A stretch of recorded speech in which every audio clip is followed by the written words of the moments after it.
Birchwood School of Hawken. This is your episode of the BNN for the week of November 4th. This is your 7th grade leadership broadcasting team. I'm Vivian. And I'm Jenna. Thank you for joining us. Let's kick things off by celebrating some awesome birthdays. On Friday, November 8th, we have a double birthday. Preschooler Sophie is turning 4. Have a magical day. And 8th grader Joshua is turning 14. Have a great day. On Sunday, November 10th, 7th grader Haya is turning 12. Have an awesome birthday. Now it's time for one of our favorite segments, Last Week's Rewind. Let's take a look at all the awesome things that happened at Birchwood last week.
Creaky closet, its wooden doors groaning like a tired giant whenever they were opened.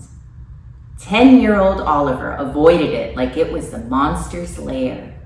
The peeling paint seemed to whisper warnings, and the brass doorknob felt ice cold against his palms. What I just shared with you was a fun activity we did in 5th grade LA recently. First, students read the short story, The Elevator, by American author William Sleater, which is dripping with suspense and descriptive language. Then, students wrote their own stories about places that can be, with a little imagination, a little bit scary. Closets, basements, even the principal's office. Finally, students had the chance to share their stories in a setting that's not normally spooky, the LA classroom.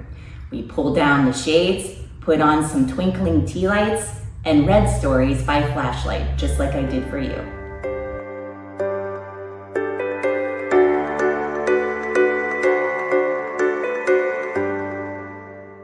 And now for the answer to last week's Guess the Teacher.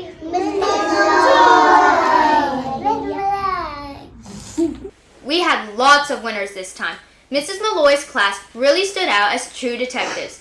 Way to go, class! And we also have a few more winners. Cameron, Isabella, Juliet, Orla, Mrs. Alisea, Mrs. Vixler, Mrs. Miaris, and Miss Black. Congratulations, all of you. Okay, are you ready for this week? Clue number 1, I am an only child. Clue number 2, some of my hobbies are camping, woodworking, and board games. Clue number 3, when I was young, I showed animals at the county fair. Clue number 4, I have traveled in 6 countries. If you think you know who the teacher is, please email bnn@birchwoodschool.org or put it in the office mailbox by 10 a.m. on Wednesday. Now it's time for a classroom spotlight.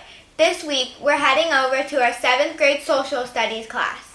Mr. Boyer and Mr. Perino held a great debate, Britain versus the American colonists. Britain had closed the harbor and angered the colonists. It was the 7th graders' job to find out if Britain was justified in their actions or not. We split the classes into 2 sides and prepared to have an epic showdown. Should Britain have closed the harbor or not? Let's check out the action and see who made the strongest case. Was King George in Parliament justified in closing the Boston Harbor after the Boston Tea Party? The Boston Port Act represented a significant injustice aimed at intimidating and exerting control over Boston. infringing upon the life, liberty, and pursuit of happiness. The Boston Tea Party was a protest needed to represent the colonists' unhappiness, and it did not harm anyone. The act was a clear violation of the principle of self-governance, as Parliament imposed unfair measures that negatively affected traders and the daily life in Boston. Rather than addressing the root causes of colonial grievances such as unjust taxation, the act further separated the colonies from Britain.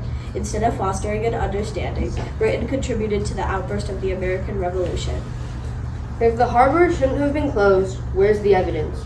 Britain had created the colonies, and decades in, problems had to arise. Taxes were repealed, and the colonies had support from Britain. We, being the British, just wanted to establish a strong cause. So why would the colonies need a harbor if they could rebel and make something of themselves without the support of Britain? Did the Boston Harbor really mean that much? Why would you destroy it with the tea? And how were the colonists right when they poured $1.7 million worth of tea into the waters that meant so much to them? This debate overviews strong arguments, rebuttals, and of course public speaking. Taxation without representation. These are three famous words that resounded all through the night of the Boston Tea Party. How can you expect us to pay you for a tax we didn't even vote for? As long as we do not have representation in Parliament, it is unjust to tax us for anything. So not only did you tax us on basic necessities such as sugar and tea, but you also closed down the entire Boston Harbor, blocking out any trades and goods we can receive. All of the colonists are saying that the British are greedy, and the Townshend Act, the Stamp Act, and the Sugar Act are all wrong. But the colonists don't understand that everybody has taxes, and this is normal behavior. They don't understand that we were going easy on them, but they didn't return the favor.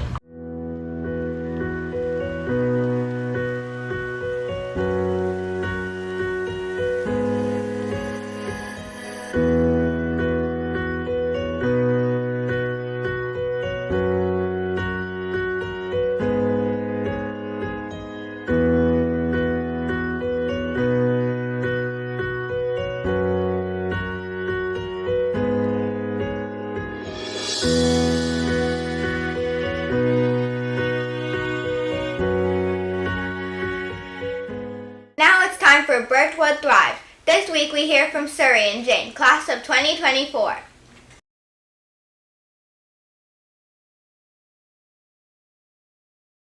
I have always been an energetic student who walked into school with a smile on my face.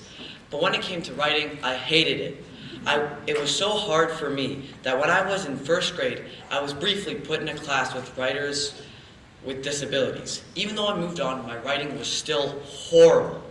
I pushed it away and avoided it.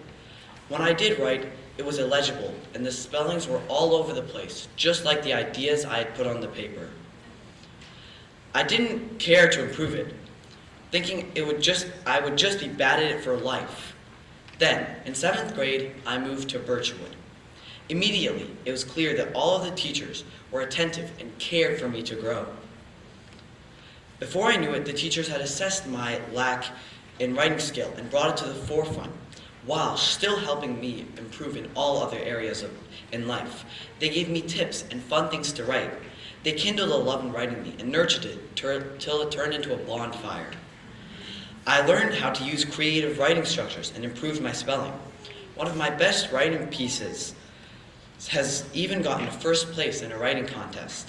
Now, when I sit down with a piece of paper or a keyboard in front of me, I smile confidently as I start to write. Now it's time for 8th grade interviews. This week we hear from Nelson. Hey Birchwood, welcome back to another 8th grade interview. Today we're here with Nelson. Hello. Hello, Nelson. So let's get to know you a little bit. How many siblings do you have? I have 2 siblings. One is in 6th grade and the other graduated from Birchwood last year. Cool. What are some of your hobbies?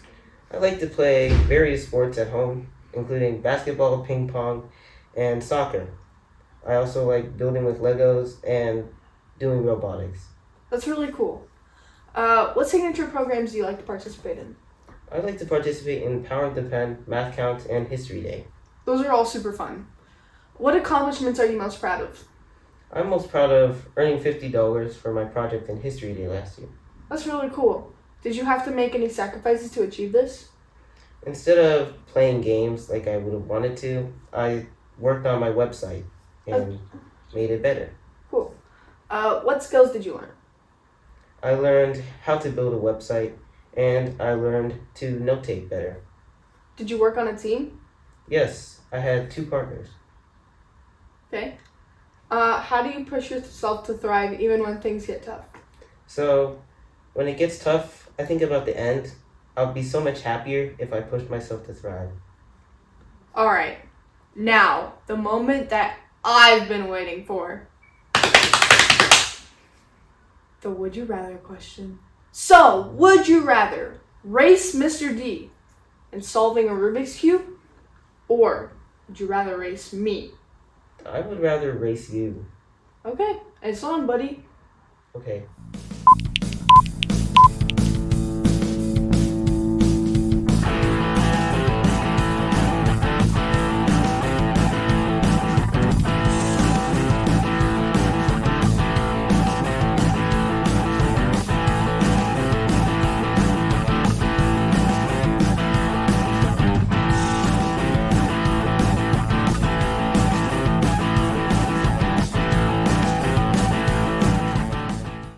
Thanks for watching. Now back to the BNN. Now round 2.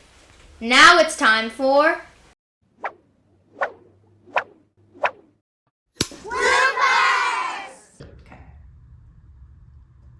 Two sides and prepared to have. Wait, they split into. Britain had closed the. Wait, hold on, I messed up. to find out if okay, can I restart? We did a paper battle fight, like a paper, like, I'm pretty sure Vivian was there. Did you have footage of that? Did you get footage Yeah, we of just that? took Instead like of a paper snowball, and then we take put a it on. Yeah, okay, so when they say that, we could. And remember, Birchwood, Keep Keep thriving. they distracted me. Thank you all for watching this week's epic episode of the BNN. Have a great week. And remember, Birchwood, Keep thriving.